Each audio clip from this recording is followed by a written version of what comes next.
Surrogacy act 2021 में कुछ criteria define किए गए हैं कि ये कपल्स सरोगेसी कर सकते हैं और ये लोग सरोगेसी नहीं कर सकते। तो क्या कोई ऐसा स्पेशल प्रोविजन है या ऐसा हो सकता है कि मदर की एज या फीमेल पार्टनर की एज 50 से ज्यादा हो या फिर मेल पार्टनर की एज 55 से ज्यादा हो और इनको आपने सरोगेसी अप्रूवल्स दिलवाए हैं, या ऐसा क्या पॉसिबल है कुछ लॉ के अंडर?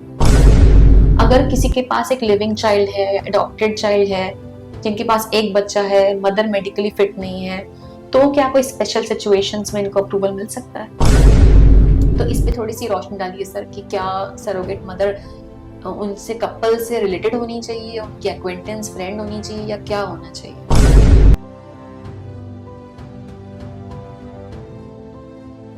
नमस्ते, मैं doctor Aastha Chakraborty, senior consultant Asha fertility centre, Faridabad and Gurgaon. आज मेरे साथ है मिस्टर विकास कुमार, जो कि प्रैक्टिसिंग लॉयर हैं सुप्रीम कोर्ट ऑफ इंडिया में। लगभग 140 से ऊपर सरोगेसी केसेस हैंडल कर चुके हैं और आज सर मेरे साथ बैठे हैं सरोगेसी एक्ट 2021 को डिस्कस करने के लिए। इसमें बहुत सारे कंफ्यूजन्स हैं, पेशेंट्स के बहुत सारे क्वेश्चंस हमारे पास आते हैं, बहुत सारे केसेस हम हैंडल करते हैं जिनमें कि काफ़ी डाउट्स हमें रहते हैं कि इस सिचुएशन में क्या करें, इस सिचुएशन में क्या करें। तो आई होप सर से आज हम बहुत सारी नॉलेज गेन कर सकते हैं और हमारे व्यूअर्स के लिए बहुत सारा बेनिफिट हो सकता है। Welcome sir. Thank you for inviting me Aastha. Sir, surrogacy act 2021 में कुछ क्राइटेरिया डिफाइन किए गए हैं कि ये कपल्स सरोगेसी कर सकते हैं और ये लोग सरोगेसी नहीं कर सकते। आई थिंक ये बहुत क्लियर है। जैसे कि लिखा गया है कि फीमेल पार्टनर की एज 23 से 50 साल के बीच में होनी चाहिए, मेल पार्टनर की एज 26 से 55 के बीच में होनी चाहिए, उनके पास अपना कोई लिविंग चाइल्ड नहीं होना चाहिए और अडॉप्टेड चाइल्ड भी नहीं होना चाहिए, लीगली मैरिड कपल होना चाहिए, और इसके अलावा फीमेल में कुछ इंडिकेशन होना चाहिए, जैसे कि अगर यूट्रस एब्सेंट है या यूट्रस एबनॉर्मल है या यूट्रस बहुत छोटा है, यूट्रस में लाइनिंग नहीं बन रही है, या फिर यूट्रस की शेप टी शेपेड है, या फिर बहुत डैमेज्ड एडिशंस वाला यूट्रस है जिसमें प्रेगनेंसी नहीं हो सकती। उसके अलावा कुछ डिफाइन किया गया है कि मल्टीपल प्रेगनेंसी फेलियर्स होना चाहिए, या फिर इम्प्लांटेशन फेलियर्स होना चाहिए, कि रिपीटेड अबॉर्शंस हो रहे हैं, रिपीटेड आईवीएफ काम नहीं कर रहा है, या फिर कोई ऐसी मेडिकल कंडीशन मदर के अंडर है जिसकी वजह से उनको कोई लाइफ थ्रेटनिंग डिजीज है जो वो प्रेगनेंसी कैरी नहीं कर सकती। तो ये कुछ इंडिकेशंस के जरिए में डिफाइन किया गया है एक कपल को और मदर की इंडिकेशंस को। इसके अलावा एक प्रोविजन विडोड विमेन और डिवोर्सी विमेन के लिए दिया गया है कि वो सरोगेसी अवेल कर सकती हैं अगर उनकी उम्र 35 से 45 के बीच में है। तो सर, मेरा आपसे ये सवाल है कि जैसे ये कपल्स हैं जो एज लिमिट डिफाइन किया गया है, तो क्या कोई ऐसा स्पेशल प्रोविजन है या ऐसा हो सकता है कि मदर की एज या फीमेल पार्टनर की एज 50 से ज्यादा हो या फिर मेल पार्टनर की एज 55 से ज्यादा हो और इनको आपने सरोगेसी अप्रूवल्स दिलवाए हैं, या ऐसा क्या पॉसिबल है कुछ लॉ के अंडर? एक्चुअली जितने भी लॉज हैं ये सब पेरेंट लॉज हैं के ऊपर एक कॉन्स्टिट्यूशन, हमारा कॉन्स्टिट्यूशन ऑफ इंडिया प्रिवेल करता है। तो ये जितने भी लॉज हैं ये उनके प्रोविजंस, आर्टिकल्स के प्रोविजन को कर्टेल नहीं कर सकते हैं। और उसमें जो पेरेंटहुड है फंडामेंटल राइट दिया कॉन्स्टिट्यूशन ऑफ इंडिया के अंदर। सुप्रीम कोर्ट ने वेरियस जजमेंट्स में इसको रिट्रेट किया है कि जो कपल्स हैं, जो मैरिड कपल्स हैं, उनका ये फंडामेंटल राइट है that they can enjoy the parenthood. Therefore on a special circumstances basis which varies case to case, high courts are entertaining, supreme courts are entertaining such applications for overaged couple, either that can be a father or mother, the intending mother or father, any one of them. So with case to case basis they are providing the relief to the patients, intending couples, and they are providing the permissions. तो अभी recently Karnataka high court ने, Delhi high court ने बहुत सारे patients को इसमें relief दिया है अंडर आर्टिकल 226 रिट हम फाइल करते हैं और उसमें प्रोविजंस में हेल्प मिल रही है, पेशेंट्स को मिल रहा है। And I am very much sure कि once this is a law court based, there are two kind of laws, one is the legislature laws and the other is the court based law. तो these court based laws will eventually be integrated into this normal surrogacy act. Soon the amendments will come up, but as of now these things are case to case basis, and we are getting very conveniently relief for such overaged couple. So these are possible, or one step is added. So that takes some little bit of time to get the primary permission from the court first, and then the whole of the rest of the surrogacy process will take place as it normal due course. मतलब आप कहना चाह रहे हैं कि कुछ special आप approvals ले सकते हैं हाई कोर्ट से, Yes. और ये कपल्स जिनकी मदर की एज अगर ज्यादा है या फादर की एज ज्यादा है या Yes. दोनों की एज भी अगर ज्यादा है तो इनको हाई कोर्ट अप्रूवल दे सकता है और दिया गया है इन द बिल्कुल। पास्ट इन स्पेशल सर्कमस्टेंसेस। तो हमें कोर्ट को अप्रोच करना पड़ेगा इसके लिए। थैंक यू सर, ये बहुत इनवैल्यूएबल इंफॉर्मेशन है जो कि एक्ट में मुझे कहीं दिखी नहीं है। Thank you so much sir on this. अब मेरा नेक्स्ट सवाल आपके से ये है, जो पेशेंट्स भी कई बार हमारे पास आते हैं, अगर किसी के पास एक लिविंग चाइल्ड है या अडॉप्टेड चाइल्ड है जिनके पास एक बच्चा है, मदर मेडिकली फिट नहीं है, तो क्या कोई स्पेशल सिचुएशंस में इनको अप्रूवल मिल सकता है? अगर एक बच्चा है but that child is not mentally or fit, or the child is having some life threatening disease which should be certified by some medical expert of that division, then in that case we can file an application to get the permission for the surrogacy before the district medical board. And district medical board of course take care of that, but they wanted to understand the severity of that disability. It doesn't mean that if suppose a child is having a 15, 20, 30% of disability, that doesn't conclude that the child is having a life-threatening disease. Therefore, in that case, permission cannot be given. उसमें permission नहीं मिलेगी। तो permission उन्हीं case में मिलेगी जहाँ पे जो बच्चा है वो लाइफ थ्रेटनिंग डिजीज के साथ हो, या वो एक नॉर्मल लाइफ नहीं जी सकता, जैसे सब any form of mental disorder, down syndromes है, तो ऑटिज्म है चीजें। So these things are also considered as a life threatening disease. मतलब कहने का ये है कि अगर एक लिविंग हेल्दी चाइल्ड है तो उनको किसी भी सर्कमस्टेंस में सरोगेसी अप्रूवल नहीं मिल सकता, लेकिन अगर बच्चे को कोई मेंटल डिसऑर्डर है या सिवियर फिजिकल डिसेबिलिटी है या लाइफ थ्रेटनिंग डिजीज है तो ही उनको सरोगेसी अप्रूवल मिल सकता है। Even I want to add on top of that the child of any form, even a child जो कि उनका जेनेटिक नहीं है but adopted है, in that case also surrogacy permission is not available to such couples। ठीक है sir, बिल्कुल एकदम सही आपने कहा। अगर उनके पास कोई भी बच्चा है अडॉप्टेड या लिविंग हेल्दी चाइल्ड तो उनको अप्रूवल नहीं मिल सकता। सर अब सर्कमस्टेंसेस की बात करते हैं, जैसे कि अगर सिंगल अनमैरिड वुमेन उनको अप्रूवल नहीं मिल सकता, सिंगल मेल्स को अप्रूवल नहीं मिल सकता, लेस्बियन कपल्स, गे कपल्स और लिव इन कपल्स, क्या इनको कुछ अप्रूवल्स मिल सकते हैं? एक्चुअली इंडियन कॉन्स्टिट्यूशन में लिव इन कपल्स और गे लेस्बियंस को एक्सेप्ट ही नहीं करा है। उनकी मैरिज एक वैलिड मैरिज नहीं है इंडियन कॉन्स्टिट्यूशन में। देयरफॉर इनके लिए कोई प्रोविजन एग्जिस्ट नहीं करता है इंडिया में। अगर वो एक्सेप्टेड होता मैरिज की डेफिनेशन में तो डेफिनेटली इन लोगों को परमिशंस मिलती, बट वो एक्सेप्टेड ही नहीं है। उनके अंदर ये नहीं, अभी बहुत there many grey areas are there, so they can go by their own choice for having under such relationship, but this whole surrogacy act is dominated by the welfare of the child. So the welfare of the child is paramount on everything. If court is not satisfied by the welfare of the child, they will not allow any one of them. So even these couples are not permitted to have surrogacy even through the court also. Sir multiple IVF failures या repeated pregnancy losses लिखा गया है act में, तो कैसे define करेंगे? क्योंकि किसी के लिए 2 लॉस भी रिपीटेड लॉसेस में आते हैं, 2 आईवीएफ फेलियर्स भी मल्टीपल फेलियर्स में आते हैं, तो क्या कोई नंबर डिफाइन किया गया कि इतना साइकिल्स फेल होना चाहिए, इतना अबॉर्शंस होना चाहिए तो आप सरोगेसी कर सकते हैं? Multiple IVF failure by law, if I will say, multiple means anything more than 2 या more than 2। 2 भी आएगा सर? 2 भी आता है। ओके, तो minimum 2 + 2 is multiple. So at least board says that the court says that two attempts are required. Sir ये बताइए कि कुछ कपल्स के पास मैरिज सर्टिफिकेट नहीं होता, तो जो इंटेंडिंग कपल है जो सरोगेसी करना चाहता है, आप कैसे उसकी मैरिज प्रूव करते हैं कि ये मैरिड कपल है?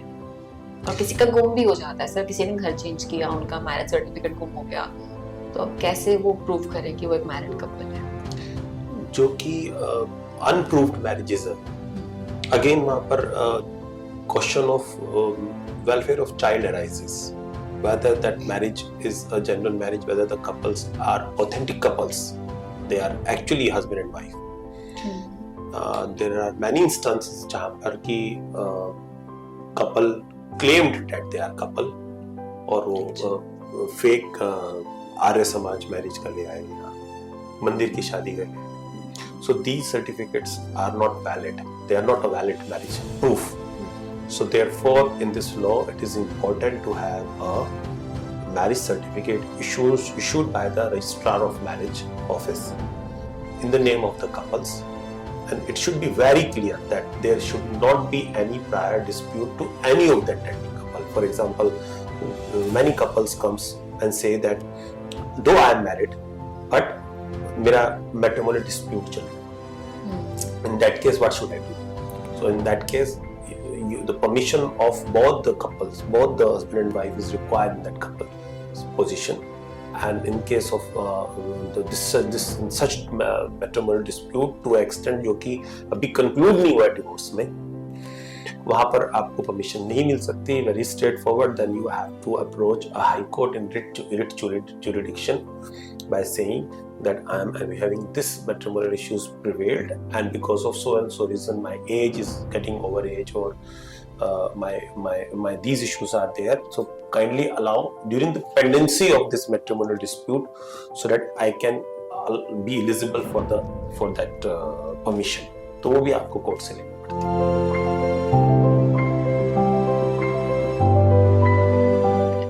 सरोगेट मदर पे आते हैं, टाइम वेस्ट नहीं करते हैं।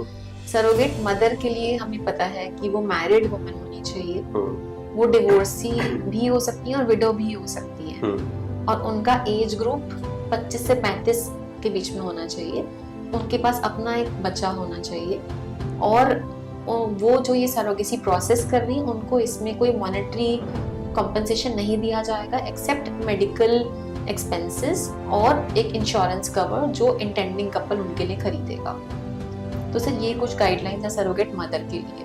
अब इसमें कंफ्यूजन क्या रहता है, तो पेशेंट्स को ये पता है कि मेरी रिलेटिव होनी चाहिए, तो शायद एक्ट में ऐसा कुछ नहीं लिखा है। एक्ट में लिखा है अ विलिंग वुमन, यानी कि जो महिला करने के लिए तैयार है वो कर सकती है।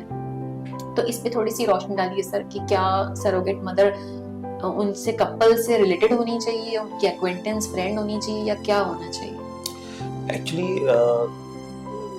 ये जो फ्रेज है जहाँ एक्ट में लिखा है वहाँ पे थोड़ा सा कंफ्यूजन आता है कि इंटरप्रिटेशन में, बट सुप्रीम कोर्ट में जब ये मैटर गया अरुण मुत्सोवे वाले केस में, वहाँ पे यूनियन ऑफ इंडिया ने क्लियरली वहाँ पे अपनी स्टेटमेंट सबमिशन करी, ऑरल सबमिशन करी that the surrogate mother need not to be genetically related but known to the intending couple. So there are two provisions.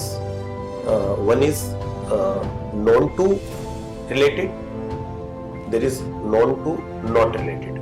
So these two categories are there. So wherever the certificate available, they say known to but not related, or they say known to but related.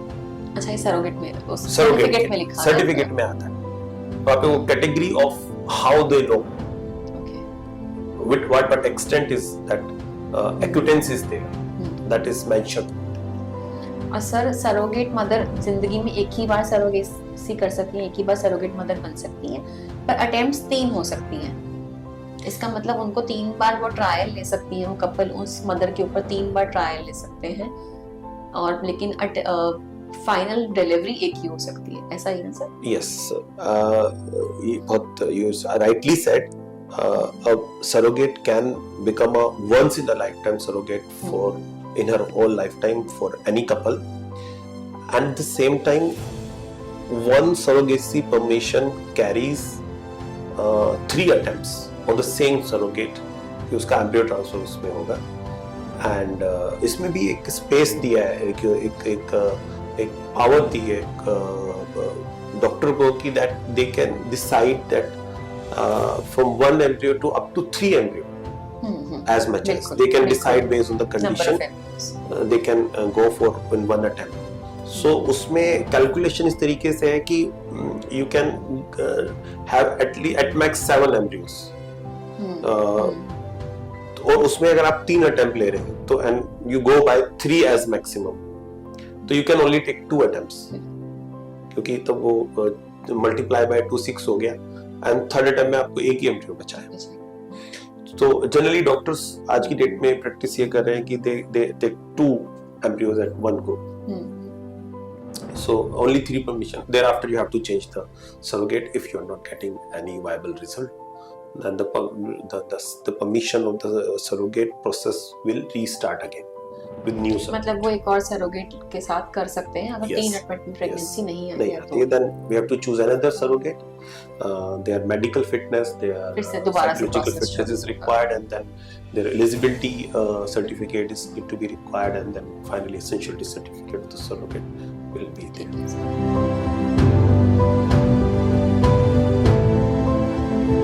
मैं इसी पे आती हूँ sir, अगर एक couple को surrogacy करना है और तो वो कैसे अप्रोच करें? जैसे कि वो मेरे सरोगेसी रजिस्टर्ड सरोगेसी क्लिनिक में आते हैं और मैं उनको स्क्रीन करती हूँ, एक इंडिकेशन मुझे समझ में आती है कि हाँ इसलिए इनका सरोगेसी होना चाहिए, और मैं एक मेडिकल कंडीशन उनको बना के देती हूँ कि आपका ये कंडीशन है तो आप सरोगेसी कर सकते हो। तो ऐसा एक मैंने सर्टिफिकेट ऑफ मेडिकल कंडीशन बना के दिया। What is the next step? Actually, the law defines the process when a couple comes to you or a intending woman comes to you. तो पहले जब कपल्स आता है क्लिनिक में तो क्लिनिक के जो डायरेक्टर है या इंचार्ज है under the law, they are duty bound है कि वो उनकी सारी मेडिकल हिस्ट्री, उनके जो प्राइमरी टेस्ट है उस पे कंक्लूड करें इन राइटिंग दैट कि उनको सरोगेसी रिक्वायर्ड है। अपने लेटर हेड पे वो उसको उस मेडिकल कंडीशंस को मेंशन करेंगे और फिर उस कंडीशन के बेसिस पे ही आगे के सारे प्रोसेस ड्राइव होंगे। तो डिस्ट्रिक्ट मेडिकल बोर्ड आपकी उस मेडिकल जो कंडीशंस आपने मेंशन करी है उसके ओपिनियन पे ही सारे एग्जामिन करता है। अगर किसी भी कोई क्लिनिक डायरेक्टली कोई पेशेंट डायरेक्टली नहीं जा सकता मेडिकल बोर्ड पे, उनको पहले क्लिनिक के पास आना और उसी क्लिनिक के एड्रेस से जो ज्यूरिडिक्शन बन रहा है वही मेडिकल बोर्ड पिक्चर में आ रहा है। ठीक है, तो आपको वो सारे मेडिकल रिकॉर्ड वेरीफाई करने हैं पहले इंस्टेंस पे, या आपको जो भी रिक्वायर्ड टेस्ट है वो परफॉर्म करने हैं। उसके बाद आपको एडवाइस करना है आपके एसोसिएटेड एडवोकेट को कि आप पहले लीगल काउंसलिंग ले लीजिए। बिल्कुल, बहुत इंपॉर्टेंट है लीगल काउंसलिंग। हाँ, वो आप राइटिंग में दे सकते हो that you take a legal counselling from our advocate. जो वो आपका क्लाइंट हमारे पास आ रहा है, आपका पेशेंट हमारे पास आ रहा है, हम उसके जो भी लीगल पैरामीटर्स हैं हम लोग उसको इवैल्यूएट करते हैं और उनको फिल्टर करते हैं। इफ एवरीथिंग गोज वेल तो हम लोग अपना एक लीगल ओपिनियन अपने लेटर हेड पे इशू करते हैं आपके लिए that whether this case in totality, this patient जो पेशेंट है इन टोटलिटी फिट है with both of the sides, medical condition as well from the legal condition side to go for the surrogacy. तो जो भी उसके अंदर और further अगर कोई मेडिकल टेस्ट चाहिए या कोई रिलेवेंट पेपर चाहिए हम उसमें मेंशन कर देते हैं पेशेंट के कि भाई आपके ये पेपर ला के दो या आपका ये पेपर ला के दो। जैसे समटाइम्स पेशेंट बोलते हैं कि हमारा अजी यूट्रस रिमूव हुआ था सर, तो वी ऑलवेज हम उनको बोलते हैं कि आप पहले वो अल्ट्रासाउंड और रिपोर्ट ला के दो, क्योंकि वी नो कि board will always ask this thing और जनरली वो सारे गवर्नमेंट हॉस्पिटल्स के ही रिकॉर्ड्स को वैलिडेट मानते हैं। अगर आप किसी प्राइवेट से करा के ला रहे हो दे सी ए स्कोप ऑफ मैनिपुलेशन तो दैट। तो ऐसे में हम लोग पेशेंट को लिख के दे देते हैं कि आपको ये रिपोर्ट गवर्नमेंट हॉस्पिटल से लानी है या अपने लेटेस्ट ये रिपोर्ट आप लेके आइए। Once all these things meet out तब हम लोग उसकी एप्लीकेशन प्रिपेयर करते हैं और वो एप्लीकेशन हम लोग फाइल करते हैं डिस्ट्रिक्ट मेडिकल बोर्ड में। सम डिस्ट्रिक्ट मेडिकल बोर्ड जो है वो कॉल करते हैं पेशेंट को कुछ कॉल नहीं करते हैं, on the ground of medical records ही कर देते हैं। ऑल्दो लॉ में ये मैंडेटरी नहीं है कि पेशेंट को बुलाना है। लॉ में उनको purely on the medical records पे ही सारी परमिशंस मिलती हैं, तो उनकी फिजिकल प्रेजेंस रिक्वायर्ड नहीं है। But under section 5(2) of the surrogacy regulation 2023 वहां पे बोर्ड को ये भी पावर दी है कि आप वर्चुअली भी पेशेंट को एग्जामिन कर सकते हो या आपको कुछ क्वेश्चंस पूछने हैं, तो virtual appearance is also allowed. उसके लिए भी एक एप्लीकेशन लगती है। तो दोस्त पेशेंट जो कि आउट ऑफ इंडिया है या दिल्ली में नहीं है या ऐसी इमरजेंसी जॉब्स में है, तो वो डिस्ट्रिक्ट मेडिकल बोर्ड में नहीं आ सकते, तो हम लोग उनकी उस एप्लीकेशन के साथ वर्चुअल हियरिंग की एप्लीकेशन भी साथ में फाइल कर देते हैं और पेशेंट फिर वहां से वर्चुअली उनको अलाउ होता है, फिर वहां से वो अपनी परमिशन पहली वाली ले लेते हैं। सबसे पहली परमिशन मतलब first step certificate of medical indication indication जो कि डिस्ट्रिक्ट मेडिकल medical बोर्ड उनको इशू करता है।